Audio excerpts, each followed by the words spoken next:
Let's start.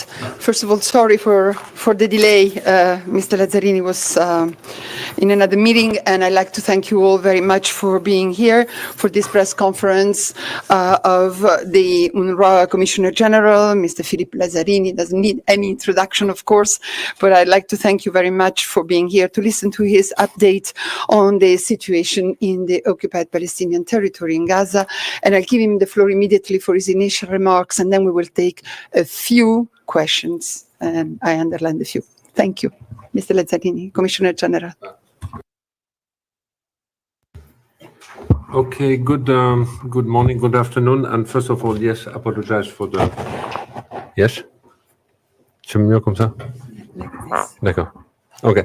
So first of all, apologize for the delay. I had a longer member state briefing than expected this morning.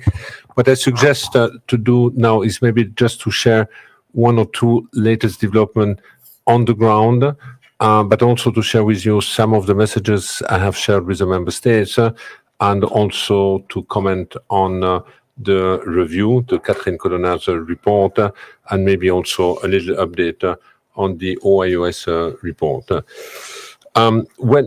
When it comes to the situation on the ground, I mean, basically our colleagues are telling us that there is a extraordinary deep anxiety prevailing right now in Gaza, because the question everybody asks is whether yes or not there will be a military offensive, and the likelihood of a military offensive will all depend whether or not a ceasefire deal will be reached this week.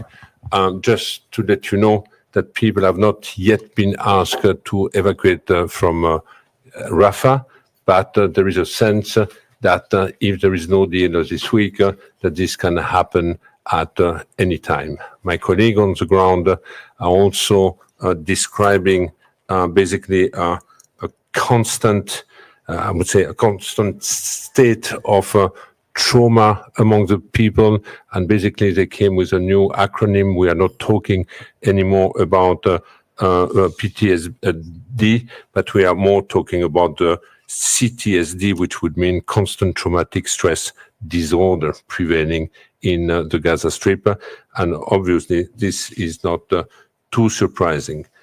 This morning I commented also on the latest development in the north, where we are engaged in a race against the clock to reverse, in fact, the spreading hunger and the looming famine, especially in the northern part.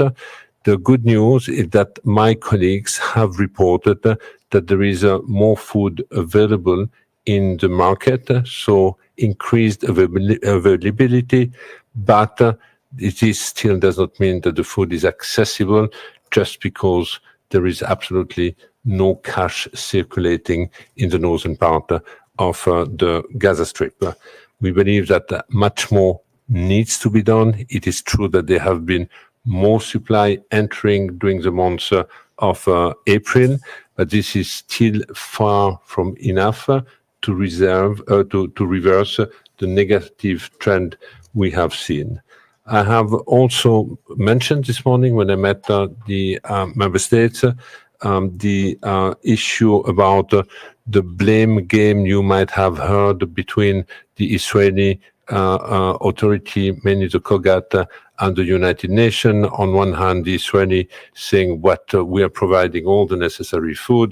The problem is on the side of the United Nations. Let me just give you a few facts regarding this. First, this is not true, and this is not our reading. Look at, starting with UNRWA, whenever we ask for a convoy going from the south to the north, our convoys are systematically denied, so we still have no access. Whenever a permission is given to deliver anywhere else in the Strip, the process is always complicated and very cumbersome. When it comes to enter into Gaza, we have this system of offloading, downloading, offloading, downloading the trucks, which makes things extraordinarily difficult also. We have operating hours of the crossing which vary from one day to another one, with limited number of hours where we can operate.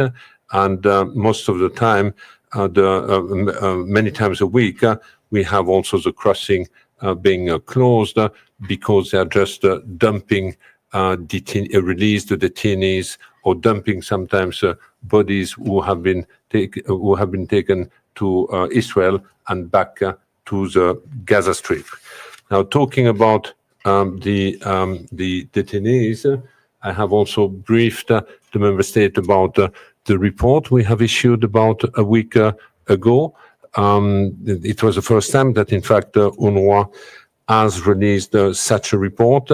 In my meeting this morning, I have reminded that, of course, hostages are still in captivity with the Hamas, and that both the Secretary General, myself, but other UN officials keep asking for the unconditional and immediate release of the hostages.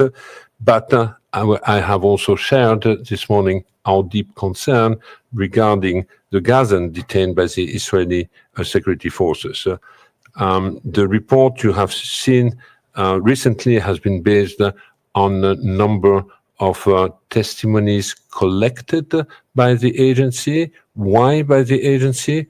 Because we are at the crossing, we are at Kerem Shalom, because we are manning the main logistical hub at the entry of Gaza, and these people basically have been released at this place. And according to the testimonies that we have collected, people have told us that they are routinely rounded up. When they were arrested, they were routinely rounded up, stripped to their underwear, and loaded into trucks, blindfolded and bombed. Most of the time, once arrested, these detainees remain incommunicado, and they are subjected to shocking inhuman treatment. Among the inhuman treatment, they have described to us waterboarding, severe beatings, attack by dogs, being forced to hold stress position for hours, sometimes 12 hours, 24 hours, and being forced to wear diaper instead of accessing the toilet.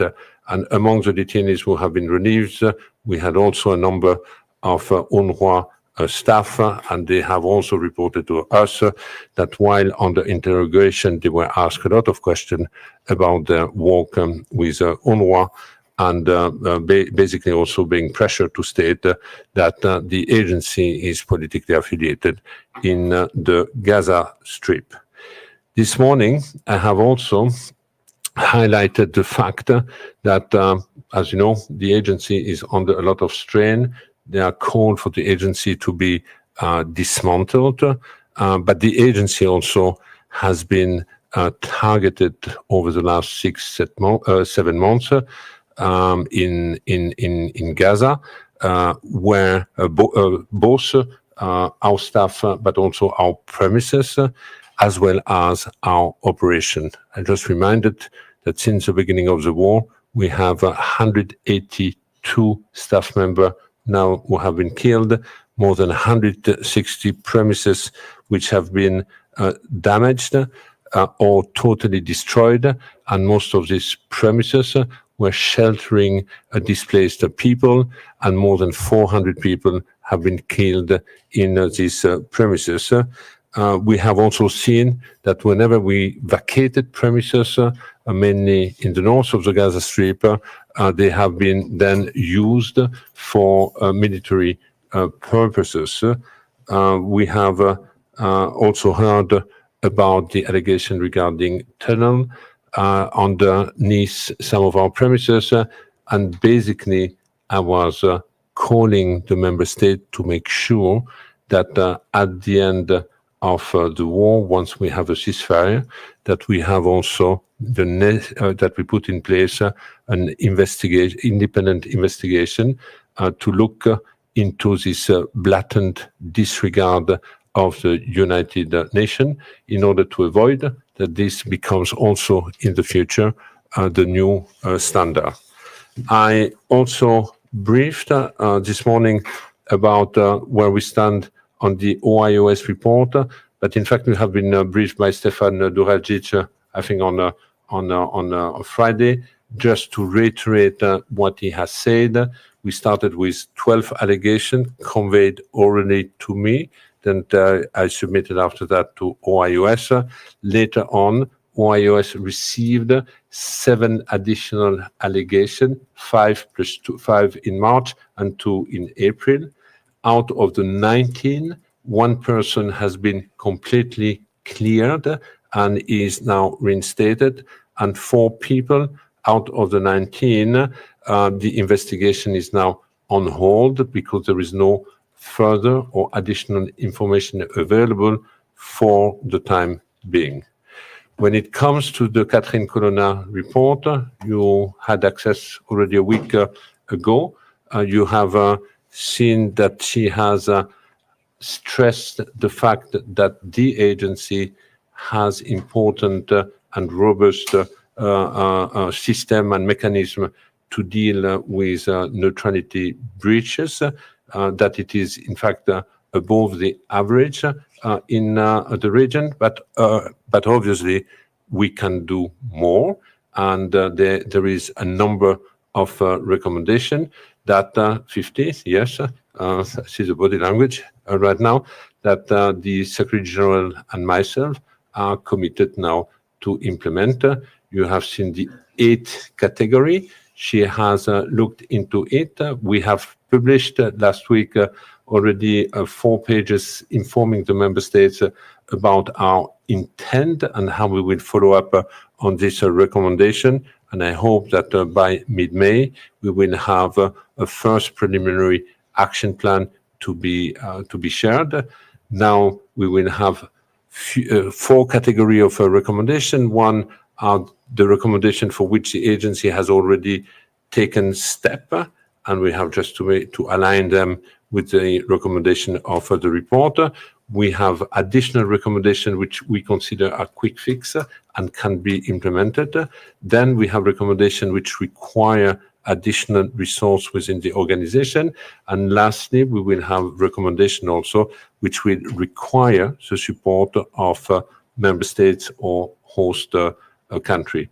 We are committed to report back on a regular basis on where we stand with this recommendation. Maybe just a comment on the funding of the situation.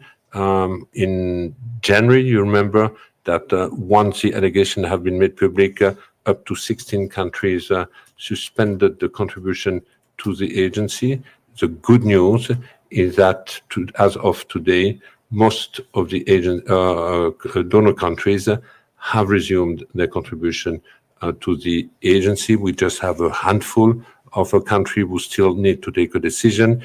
We know that the main contributor, being the US, has indicated that they will not be able to support the agency before March 25.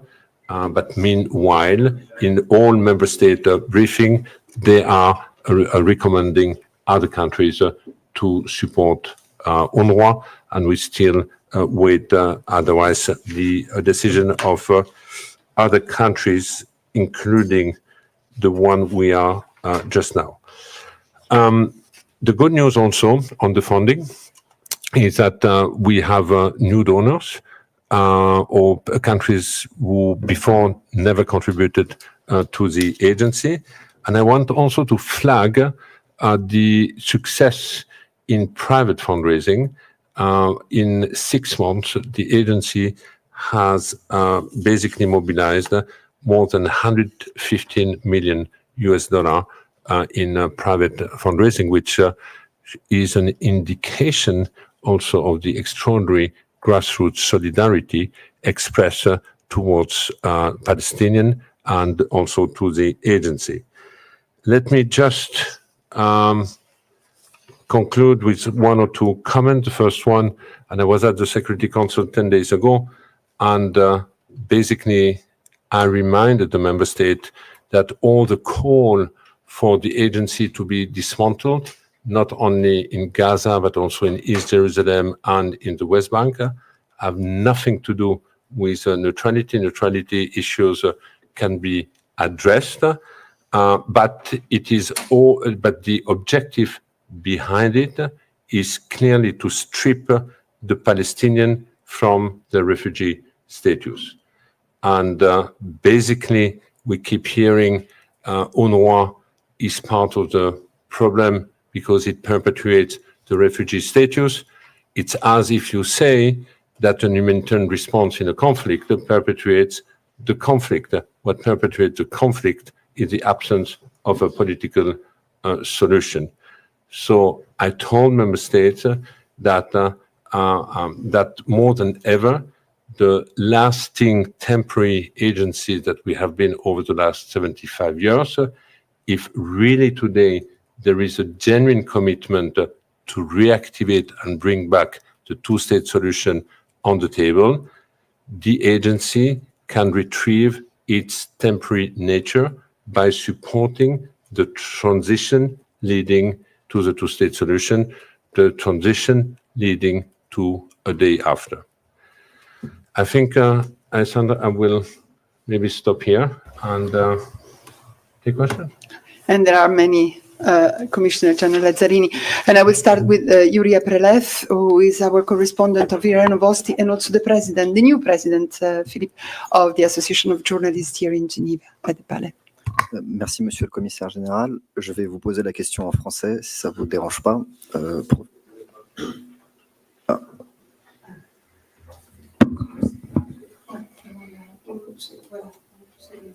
Je vais vous poser la question en français. Merci pour le briefing et merci d'avoir pris le temps de venir nous voir. Ma question est sur le fait que ce matin, l'adjointe du représentant permanent d'Israël, pendant son intervention, a expliqué que les accusations ne portaient plus sur 12 agents employés de l'UNRWA, mais sur 19 qui auraient participé aux attaques du 7 octobre. Et elle a notamment précisé que 2135 employés de l'UNRWA étaient, selon les informations israéliennes, membres du Hamas ou du djihad islamique palestinien. Est-ce que ça vous semble crédible ou est-ce que vous considérez que l'objectif de ces accusations, c'est plutôt de continuer à essayer de détruire la légitimité de l'UNRWA ou est-ce que vous allez enquêter sur ces cas-là? Merci.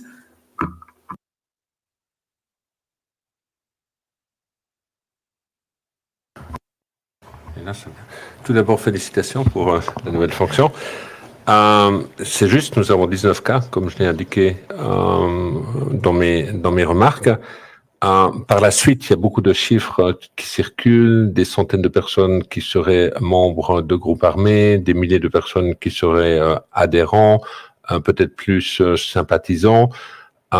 Pour l'instant, ce sont, comment dire, des déclarations, ce sont des listes, mais ce n'est pas, il n'y a pas de fait, il n'y a pas d'informations qui substancient ou qui supportent en fait ce genre d'allégations. Donc à chaque fois, nous sommes clairs. Si vous faites une déclaration, et la plupart du temps en fait, sont des déclarations qui sont faites à travers la presse et pas forcément des informations soumises aux Nations Unies. Mais si ces informations nous sont soumises, il faut qu'elles soient substantiées. Et si elles sont substantiées, elles permettront ensuite d'ouvrir une enquête. Maintenant, la question est, est-ce que vous pouvez être un militant? Non, vous pouvez pas être un militant armé. Vous pouvez, comme partout, il y a une politique qui ne permet pas, en fait, d'avoir une double allégeance, celle des Nations Unies ou celle d'un groupe armé. Et là, on a des politiques qui sont très claires, mais à chaque fois, pour ouvrir une enquête, on a besoin de plus qu'une déclaration. Il nous faut, malgré tout, quelques informations supplémentaires qui, à ma connaissance, n'ont pas encore été transmises aux Nations Unies.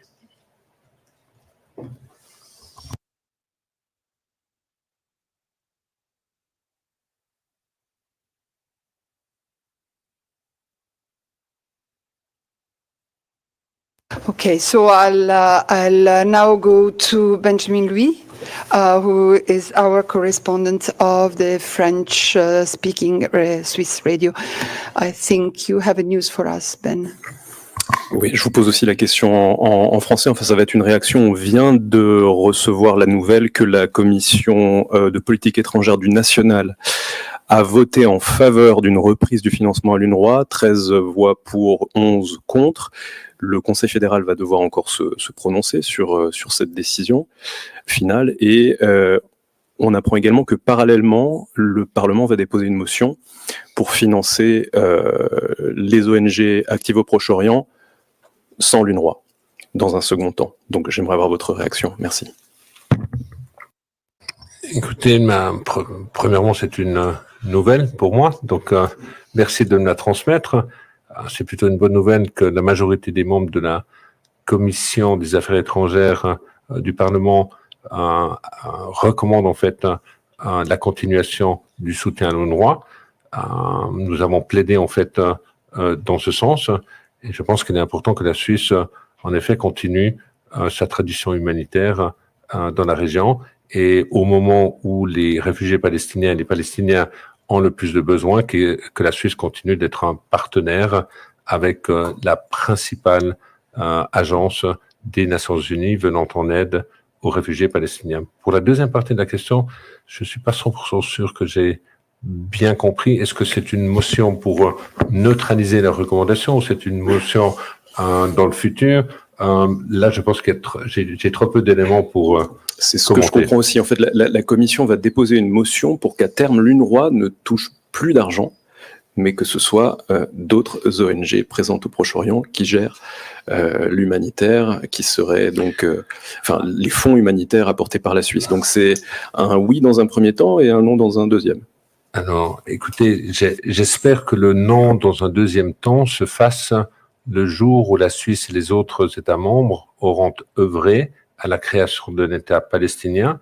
Et lorsque nous aurons un État palestinien, nous pourrons effectivement nous retirer de la région.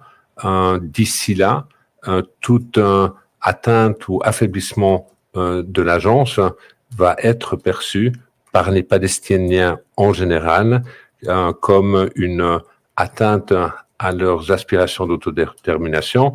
Et on l'a vu lors d'un sondage la semaine dernière que 80% des Palestiniens dans le West Bank et en Cisjordanie et dans la bande de Gaza pensent que l'objectif d'affaiblir ou de démanteler UNRWA ou de remplacer UNRWA est lié à l'abandon des deux États.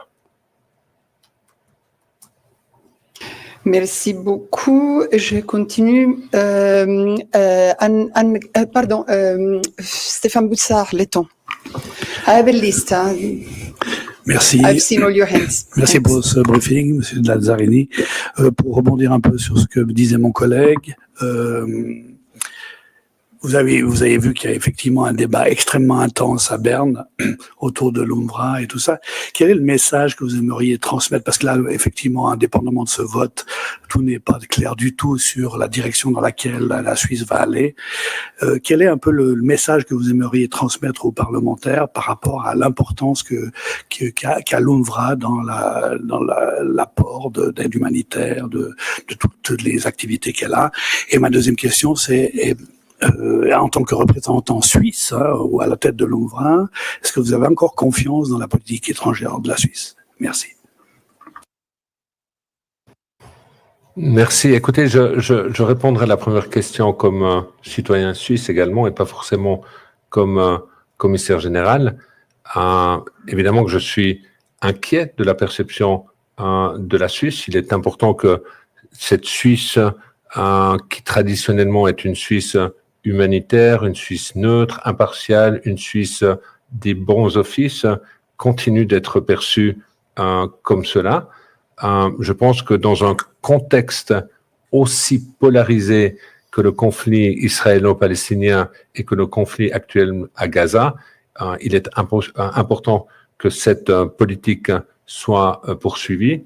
Et je pense que abandonner si la Suisse devait venir à abandonner son soutien à une agence comme UNRWA, en fait, elle sera très vite perçue dans cette partie du monde comme mettant en œuvre un agenda venant du Nord, un agenda partial, un agenda où finalement on applique un droit humanitaire international à deux vitesses, où ça ne s'applique pas forcément aux Palestiniens. Et là, je parle de ressenti. Et donc, je pense qu'effectivement, ça peut avoir un impact durable par la suite sur le rôle que la Suisse pourrait jouer sur la scène internationale et surtout dans les domaines qui lui ont été chers jusqu'à maintenant. Donc, je suis soulagé de la première partie de l'information qui vient d'être communiquée. Et évidemment, j'espère qu'elle ne sera pas suivie de la deuxième partie de la recommandation que l'on vient d'entendre. Thank you very much. Christian, I had noted your hand. It's okay now. Okay, so let's go to Jeremy Lange, RFI, another French speaker. Bonjour, Monsieur Lazzarini. Sur le financement, vous êtes réjoui des contributions des donateurs privés, 115 millions, je crois, de dollars. Ça ne compense pas, bien évidemment, le manque à gagner, si je peux m'exprimer ainsi, des contributions des quelques pays qui ont toujours suspendu leur financement, la Grande-Bretagne, les États-Unis surtout. Par rapport au financement, on sait que l'UNRWA pouvait fonctionner jusqu'à fin juin, c'était les dernières nouvelles qu'on avait. Aujourd'hui, comment faire sans la contribution des États-Unis? Jusqu'à quand vous pouvez fonctionner? Ça, c'est la première question. Et puis la deuxième question sur le rapport OIOS, quand est-ce que vous attendez les conclusions de ce rapport et est-ce que, une fois qu'il sera publié, vous espérez que cela mette un terme à la polémique sur le bien fondé ou pas de l'UNRWA et qu'on puisse passer à autre chose? Merci. Je pense que le rapport Colonna devait être en fait le rapport qui parle en fait du bien fondé de l'UNRWA. Je pense qu'une des conclusions a été que l'UNRWA est essentiel, est indispensable, ne peut pas être remplacé dans son mandat, et qu'en plus l'agence a des systèmes robustes au-delà de la moyenne, mais en raison de la complexité et de la politisation de l'environnement dans lequel on se trouve, on doit faire plus et on s'est engagé en fait à mettre en œuvre les recommandations. OIOS, ce sont des enquêtes sur des comportements individuels du personnel de l'UNRWA. Je ne sais pas quand elles vont se conclure parce que ça va prendre du temps, ça va dépendre en fait des informations ou de preuves qui pourraient être transmises aux enquêteurs. On avait commencé avec 12 personnes, aujourd'hui on en est à 19, peut-être que d'autres cas vont être soumis à l'équipe qui enquête. Ensuite, ces rapports ne vont pas forcément être publics parce que une fois qu'il y a une conclusion, ce sont des rapports qui pourraient permettre l'ouverture d'actions. Alors si des fautes graves sont avérées ou si une situation devait être suffisamment crédible pour ouvrir une enquête plus criminelle sur la possible participation d'un staff, eh bien ces rapports vont rester confidentiels jusqu'à la fin des enquêtes. Donc ce que nous allons faire, c'est ce que nous avons fait maintenant. On va régulièrement tenir informé de la situation en termes de combien de cas sont fermés, combien de cas sont temporairement mis en veilleuse et combien de cas continuent à être actifs. Donc, en plus, UNRWA en tant que tel n'est pas en charge de ces enquêtes, c'est une enquête indépendante. Donc, pour ce qui est du timeline, je ne sais pas. Thank you very much. The question, an important one. Les États-Unis représentent, alors l'année dernière représentaient environ 400 millions de dollars pour l'agence, dont 180 millions de dollars pour le budget principal. C'est un manque à gagner extrêmement important. Les États-Unis, sur cette année fiscale, ont fait une contribution de 60 millions de dollars. Donc, il y a un manque à gagner sur le budget principal de 120 millions à peu près, que l'on va devoir compenser avec de nouveaux contributeurs. Il y a eu au cours de ces dernières semaines quelques annonces. Certains pays ont augmenté ou doublé leurs contributions ici en Europe, mais on a aussi entendu des pays comme l'Irak qui n'ont jamais été un contributeur. L'Algérie n'avait jamais contribué à l'organisation. Nous avons eu la semaine dernière l'annonce du Koweït qui va contribuer à 30 millions. Donc j'espère qu'avec ces annonces-là, on trouvera moyen de passer d'un mois à l'autre. Mais pour l'instant, je peux dire avec confiance que nous sommes couverts jusqu'à la fin du mois de juin. Maintenant, je regarde le mois de juillet et le mois d'août. Merci beaucoup. Let's switch back to English. Jamie Keaton, Associated Press. Thank you, Mr. Lazzarini, for coming to see us. Just wanted to follow up on that a little bit. Just to be clear, so there's not any change in your timetable for the continued operations of UNRWA through June, even though you've gotten this more than $115 million. That hasn't changed your timeline for operations. Just wanted to be clear on that. The second question just has to do with, you mentioned that one person had been reinstated. That means back to work? I mean, just could you clarify that? And is it your understanding that the donors who have suspended their funding are waiting for the release of the final OIOS report to actually resume? I mean, is that the condition that they've told you? Thank you. Yes, thank you. We have two main streams within the organization. We have the core budget, which basically covers the salaries of the 30,000 staff of the organization, which most of the time I describe as our backbone, basically. And when I talk about the shortfall of the main contributor of $180 million being the US, I talk about this part of the budget. The rest is related to the emergency appeal, either the emergency appeal for the OPT, which includes obviously Gaza, for which we have called now $1.2 billion US dollar, and also the appeal on the Syria crisis, which covers also the humanitarian assistance in Lebanon and in Jordan. So the $120 million that we have raised with the private sector is primarily money for the Gaza appeal. So it's not money mobilized for the core budget of the organization. Now, yes, I'm confident in until the end of June, because I know that June is now completely breached. I have information about July. It's not completely breached. If you ask, are you confident or not? I would say during the last 4 years, I have rarely had more visibility than 2 or 3 months.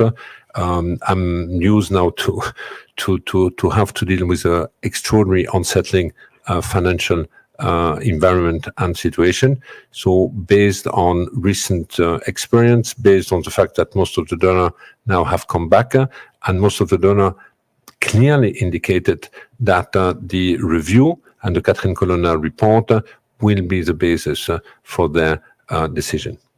So not OIOS that I'm aware of. Thank you very much. I'll go to... Can I just make a comment, because it's important? The Catherine Colonna report is all about the system and policies and the agency. OIOS, it's about individual behavior. And the individual behavior does not mean that there is a systemic issue. So Catherine Colonna was on the systemic, OIOS on the individual. Okay. But just to follow up on that, I mean, the reason that the funding was suspended was principally in relation to these individual cases. You are right, but the follow-up concern after that was, is there a systemic flow or not? Thank you very much. Let's go now to Imogen Foulkes, our correspondent of BBC. Imogen? Hi, thanks for taking my question. This is actually about this floating bridge that the Americans are building into Gaza to bring aid in. Jamie McGoldrick, the outgoing humanitarian coordinator, he expressed some concerns about how that would work. I just wonder how you assess it. Yes, there have been a number of concerns expressed by UN agency about the modus operandi once the pier is in place, and how the assistance will arrive, will be manned, will be handled at the pier. We had last week the head of the security who came also to make an assessment. We have submitted a number of recommendations in order to address our concern, and my understanding is that these are ongoing discussion, and once our concerns are addressed, I mean, this will be an additional entry point. As you know, we keep also saying that the maritime corridor or airdropping cannot and should not be alternative to the main entry into Gaza, being the land crossing. Indeed, Christian Ulrich from the German news agency had a question. Thank you, Mr. Lazzarini. I'm getting lost in the figures that are floating around now. Can you tell us how many countries have still suspended what sum of money, what sum did you expect to get in January that has been suspended and has not resumed? So how much is still lacking out of a total of what? Thank you. The countries who, I mean, first, the United States.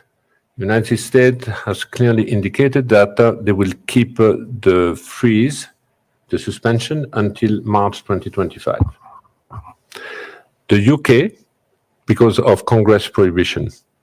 The UK has not yet taken a decision. Austria has not yet taken a decision. So this, and we just heard what's going on here in Switzerland. So these are the three countries who are still suspending. All the other countries have resumed. Now we hear that Italy has also suspended, but Italy has not yet contributed to the agency since the new government is in place. So since 2023, they have not contributed to the agency.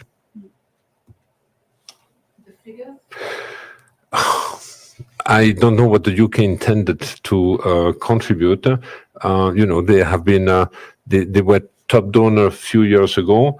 They have significantly decreased when they have politically taken the decision to decrease their oversight budget from 0.7 to 0.5 of the GDP. I don't know exactly what the intent was for this year, so I have to look back to what they contributed in 2023 to have an estimate. But for the US, we are talking about 180 million US dollar. Can we take a couple more questions? Okay. Sorry, I was just checking because I think at a certain point we will have to stop, but I'll give the floor to Dina Abisab. Dina, can you introduce yourself, please? Thank you, Alessandra. I'm Dina Abisab. I'm the representative of different Arabic media. My question is about the detainees, the Palestinian detainees. You said that they are facing extreme violence. What is the number of those detainees? Do you have any figures? And did you document in your reports any killing of detainees and any sexual violence and rape? Thank you.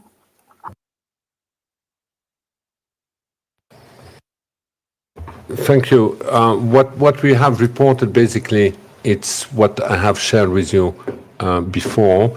So the short answer is no other mistreatment or torture than the one I have described.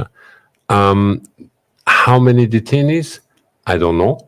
I can tell you how many have been released through the Kerem Shalom crossing, and there have been more than 1,000 over the last few months. Thank you very much. Now, Elizabeth, she was waiting. She's been waiting for a long time. Louisa Balin from the Global Geneva magazine.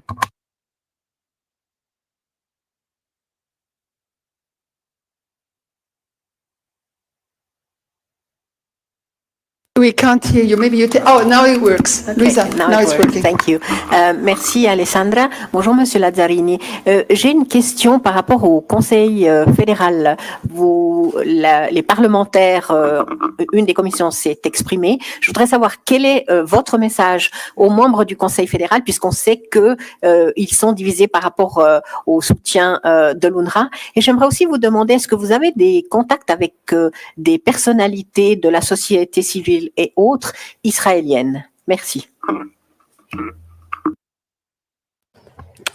Écoutez, sur le message pour les membres du Conseil fédéral, j'espère qu'ils vont suivre la recommandation de la Commission des affaires étrangères, en tout cas la première partie de la recommandation, et j'espère que la Suisse et le Conseil fédéral resteront le partenaire qu'ils ont été au cours de ces dernières décennies avec l'agence pour les années à venir, et surtout pour ces années qui, j'espère, deviendront des années de transition si la communauté internationale est véritablement sérieuse sur la question des deux États, et que si c'est le cas, ce n'est certainement pas le moment d'abandonner le soutien à une organisation comme la nôtre.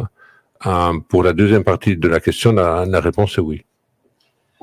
Thank you very much. I'll take a last question from the correspondent of Yomiuri Shimbun. Thank you very much. My name is Satoko Adachi. I work for Yomiuri Shimbun. I just want to follow up the pier that the U.S. military is currently constructing. In terms of aid distribution, will UNRWA be involved in this? And then also, secondly, you said that the Israeli authorities have denied UNRWA to deliver food aid to the north. So the last time UNRWA was able to deliver the food aid was January 23rd. So since then, you were denied. And then also about when was the last time you were allowed to enter Gaza? Because I saw the news that you are also denied to enter the Gaza. Thank you. Thank you. I plan to go to Gaza Sunday, so I hope I will be allowed to go to Gaza, but I don't have a final answer for the time being. When it comes to the pier, basically we have, we are dividing responsibility within the UN system. UNRWA is manning the logistic at Kerem Shalom and in Rafah. And we have the logistic cluster, which is supported by WFP, which will be manning the entry point at Eretz when Eretz becomes operational, and also at the pier on behalf of the humanitarian system. It is true that we did not have any convoys of UNRWA, direct convoys from the south to the north. Having said that, when we operate in the north, we have our staff helping for the distribution to the people in need, and we have also the necessary premises where the assistance can be brought in.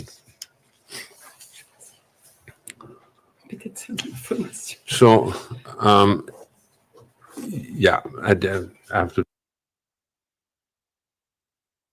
For the person who asked how much funding is still suspended to the agency, the estimated, when we say suspended, it's money we were aware, which was committed, and which remained suspended for the agency. The total amount is 267 million US dollar.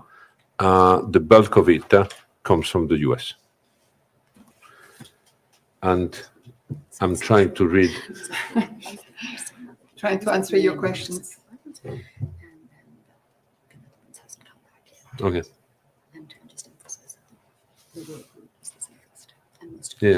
Yeah. I was just reminded that when it comes to supply into Gaza, the most efficient way and the quickest remains the land access. And this is also the safest way to bring assistance into Gaza Strip. Thank you very much, Commissioner General Lazzarini, for these updates today. It was really important to hear you, especially after the decision of the Swiss authorities. Thanks to all for having followed this press conference, and please come back soon to update us. And good luck. Thank you very much. Thank you. Thank you. Bon appétit.